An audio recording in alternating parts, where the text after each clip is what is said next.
Learning Target 5 and 6 video. Learning Target 5 is add and subtract polynomials. Learning Target 6 is multiplying polynomials. We're going to start off just with a couple quick definitions. The first one is a term, so you're going to hear me throw out the word term a lot. A term is an algebraic expression that represents only the coefficients, variables, and constants. So for example, in the following polynomial, x cubed minus 6x squared plus 9, the terms are x cubed, 6x squared, and 9. The first term there, the x cubed term, is often called the cubic term, or the cubed term. The 6x squared, wherever you see an x squared, is often called the squared term.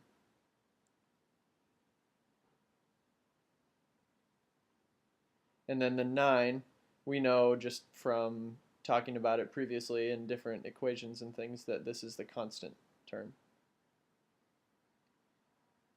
Okay.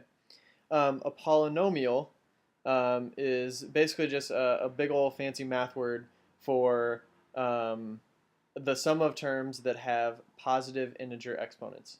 And to break that down a little bit more, basically just different terms added together where some have exponents that are greater than 0. So for example, we have this is a polynomial, x cubed minus 6x squared plus 9. That's a polynomial. So we have, again, a cubed term, a squared term, and the constant. And then those things all put together, subtraction, addition, whatever, put together become a polynomial. So Learning Target 5 is adding and subtracting polynomials.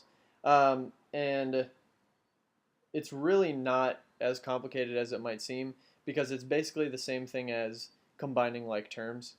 So if you think about, if you go back to the beginning of your notes packet in the very first video of this year, we talked about like terms are basically just terms that have the same variables raised to the same exponents.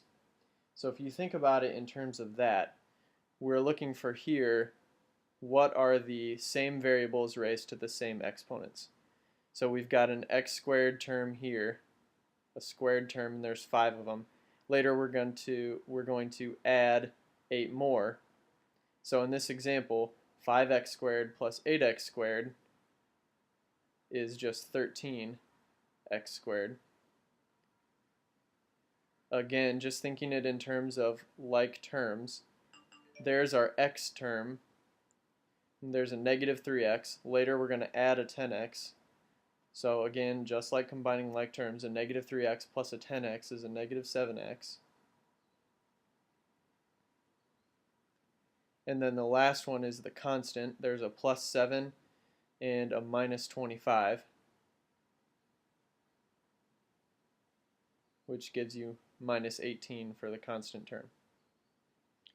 So again, just like combining like terms, subtracting is a little bit more difficult because you've got a negative there. My recommendation to you would be to add the opposite on all of this, or dink dink, or whatever it is that you guys do, so that you, and actually I did that out of order, I should redo that. Start inside the parentheses because of order of operations, and then distribute this negative to everything inside. And then from there it's just an addition problem, so it's just exactly the same thing as what I did up here. You've got an 8x cubed minus the 7x cubed, that's just 1x cubed. There's no x squared term over here, but there is a negative 3x squared right there. There's a 4x here plus a 15x, and then a 10 plus a positive 30 for a constant term of 40. Okay. So again, the only thing that's different about subtraction is I would just do this right off the bat, and then it's an addition problem, and basically all you're doing is combining like terms. So that's learning target 5. Learning target 6 is multiplying polynomials. And again, if you think about the first thing that we did in the unit, one of the first things we talked about was distributive property. And so basically when you're multiplying polynomials, all it comes down to is using the distributive property in a slightly different way. So again, I would just draw in the little arrows or rainbows or whatever you call them. In this case, 5x times x minus 5x times 7. X times x is just x squared. 5x times 7 is 35x. Okay. In the second one, it's again just a very simple distributive property. 3 times x squared plus 3 times 7x minus 3 times 10 is 3x squared plus 21x minus 30. Okay. Where this gets just a little bit trickier, those two examples are fairly straightforward. Where it gets just a little bit trickier to see this is where you have two sets of parentheses. And there's a method to this called FOIL. First, I kind of want to show you how you can think of this in terms of distributive property. So if you think of this and break it up into just two parts, you basically distribute each part of the first set of parentheses. So you get x times x, copy down the plus, x times 9, and you're basically just doing the same exact thing with the 7. So negative 7 times x is negative 7x. Negative 7 times 9 is negative 63. And then combine all of this together, you get x squared plus 9x minus 7x minus 63. Combine these two together and you get x squared plus 2x minus 63. Okay, that's one way to think of this. Now, if that part confuses you with arrows all over the place, and especially with this negative here, I know that that's going to trip some people up. So if that whole thing confuses you, there's also this method called the FOIL method. And FOIL stands for first, outside, inside, last. And the way to keep track of that, or the way to use that, and I'll show you again with the first example, is think of it as first are the first two terms. So multiply those two things together, the first two terms, and you get x times x. Then multiply the outside terms together. And the outside terms are 7 and 9. Oh, I'm sorry. The outside terms are x and 9. So plus x times 9.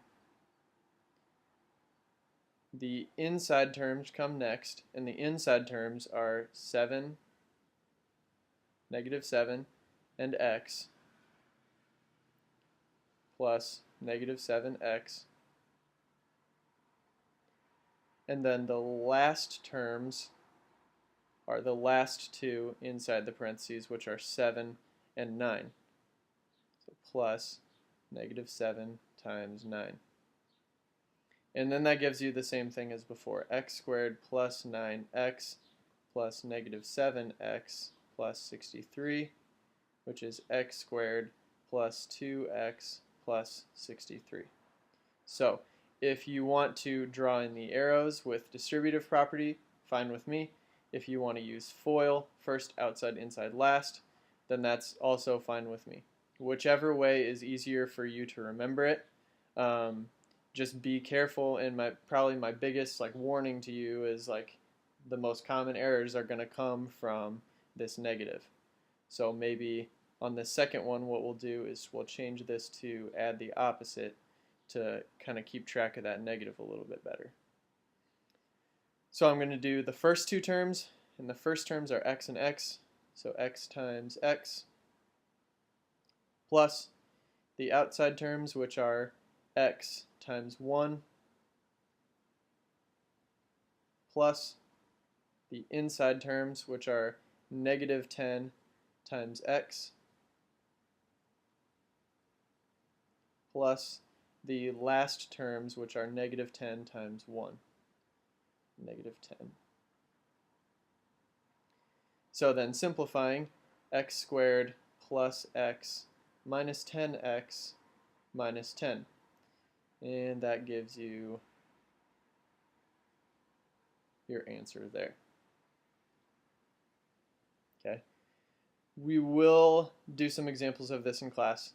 So if you need some more of this, if that's still just a little bit confusing for you, feel free to mention that on the question form if you are just like, hey, I just need to see just a couple quick more examples of this. I'll be glad to go over that in class.